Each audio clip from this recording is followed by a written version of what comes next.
Дени сак болуш үчүн сууну кайсы убакта ич керек?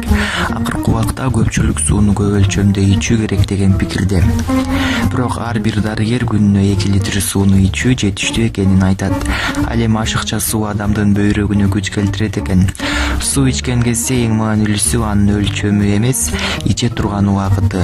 Ойгонгондон кийин дароо 2 стакан суу ичсеңиз, ички организмдин баардыгынын жумушун жакшыртууга жардам берет. Ал эми уктаардын алдында 1 стакан суу ичсеңиз, уйкуңуз тынч болот. Ошону менен катар жүрөгүңүзгө салмак аз түшүп, бутуңуздун тартылып-тартышуусун алдын алат. Ошондой эле тамактануудан 30 мүнөт мурда 1 стакан суу ичүү керек. Анда зат алмашуу ылдамдап, тамакты сиңирүү организмдин жумушун иреттейт.